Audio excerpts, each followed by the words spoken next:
नमस्कार मित्रों, प्रायोगिक भूगोल के अध्ययन की इस श्रृंखला में आपका स्वागत है। अध्ययन के इस क्रम में हम डेटा या आंकड़े के विषय में चर्चा करेंगे। आज की श्रृंखला में हम डेटा या आंकड़े के विभिन्न प्रकारों पर विचार करने जा रहे हैं।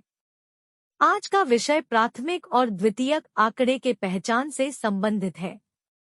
तो आइए सबसे पहले हम विचार करते हैं कि डेटा या आंकड़ा किसे कहते हैं।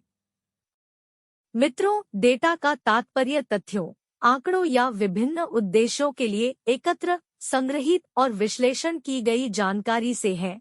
यह स्ट्रक्चर्ड या अनस्ट्रक्चर्ड हो सकता है और टेक्स्ट, लेख, संख्या, चित्र या मल्टीमीडिया जैसे विभिन्न रूपों में मौजूद होता है।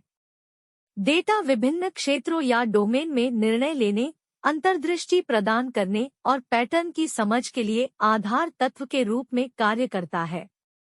डेटा या आंकड़े मुख्यतः दो प्रकार के होते हैं: प्राइमरी डेटा या प्राथमिक आंकड़े और सेकेंडरी डेटा या द्वितीयक आंकड़े। तो आइए अब हम प्राइमरी डेटा या प्राथमिक आंकड़े पर विचार करते हैं और जानते हैं कि प्राइमरी डेटा या प्राथमिक आंकड़ा क्या है। यदि हम इसकी उत्पत्ति का विचार करें तो प्राथमिक डेटा एक विशिष्ट उद्देश्य के लिए शोधकर्ता या किसी संगठन द्वारा प्रत्यक्ष रूप से एकत्र किए गए डेटा को संदर्भित करता है। अब यदि हम इसकी विशेषता या विशिष्टता का विचार करें तो यह मौलिक होता है और अनुसंधान के उद्देश्य या अध्ययन के लिए विशेष रूप से उपयोगी होता है। यदि इसकी संग्रह विधि का विचार करें तो प्राथमिक डेटा सर्वेक्षण, साक्षात्कार, अवलोकन, प्रयोग आदि विधियों के माध्यम से एकत्र किया जाता है।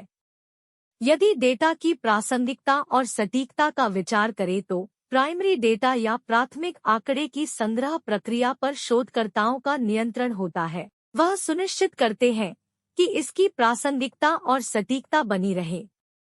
यदि डेटा संग्रह के लागत का विचार करें तो अक्सर द्वितीयक डेटा की तुलना में इसे इकट्ठा करना अधिक महंगा होता है और अधिक समय लेने वाला होता है। किसी संगठन द्वारा आयोजित उपभोक्ता प्रतिक्रिया सर्वेक्षण, चिकित्सा अनुसंधान के लिए रोगियों के साथ साक्षात्कार, किसी विशेष आवास क्षेत्र में वन्य जीवों के व्यवहार का अवलोकन प्राइमरी डेटा या प्राथमिक आंकड़े के उदाहरण है। आइए अब हम सेकेंडरी डेटा या द्वितीयक आंकड़े पर विचार करते हैं और जानते हैं कि द्वितीयक आंकड़े या सेकेंडरी डेटा क्या है और इसकी प्रकृति क्या है। यदि हम इसकी उत्पत्ति का विचार करें तो द्वितीयक आंकड़े या सेकेंडरी डेटा से तात्पर्य उस डेटा से है जो अन्य स्रोतों द्वारा अपने उद्देश्यों के लिए पहले ही एकत्र और प्रकाशित किया जा चुका है।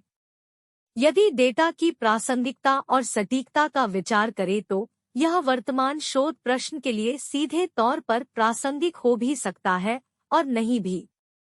दूसरी ओर यदि डेटा स्रोत का विचार करें तो द्वितीयक आंकड़े या सेकेंडरी डेटा के स्रोतों में किताबें, पत्रिकाएं, सरकारी प्रकाशन, बाजार अनुसंधान रिपोर्ट आदि शामिल होते हैं।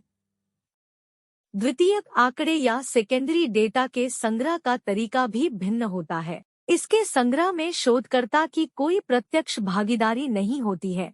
इसे मौजूदा उपलब्ध स्रोतों से एकत्र किया जाता है। यदि हम इसके संग्रह में होने वाले खर्च या लागत का विचार करें तो आमतौर पर यह प्राथमिक डेटा संग्रह की तुलना में सस्ता और कम समय लेने वाला होता है। सरकारी एजेंसियों द्वारा जारी जनगणना डेटा, पिछले अध्ययनों का विश्लेषण करने वाले अकादमिक लेख, उद्योग संघों द्वारा प्रकाशित बिक्री रिपोर्ट इत्यादि द्वितीयक आंकड़े या सेकेंडरी डेटा के उदाहरण हैं। संक्षेप में यह कहा जा सकता है कि प्राइमरी डेटा या प्राथमिक आंकड़ा विशिष्ट शोध उद्देश्यों के लिए एकत्र की गई प्रत्यक्ष जानकारी है, जबकि द्वितीयक आंकड़े या सेकेंडरी डेटा अन्य उद्देश्यों के लिए एकत्र की गई पहले से मौजूद जानकारी है, लेकिन संभावित रूप से वर्तमान शोध के लिए प्रासंगिक है। प्रायोगिक भूगोल के अध्ययन की इस श्रृंखला में बस इतना ही। अगली बार हम फिर मिलेंगे एक नए टॉपिक के साथ। हमारे अगले संस्करण में एक अन्य विषय पर चर्चा के लिए हमसे फिर जुड़े। यदि आपको हमारा यह संस्करण उपयोगी लगा हो तो लाइक बटन दबाना न भूलें इस तरह के और अधिक अध्ययन विषयक सामग्री पर चर्चा के लिए सब्सक्राइब करें। और यदि कुछ विशेष अपेक्षित है और आप चाहते हैं कि हम भविष्य में उसे कवर करें तो हमें टिप्पणी में बताएं।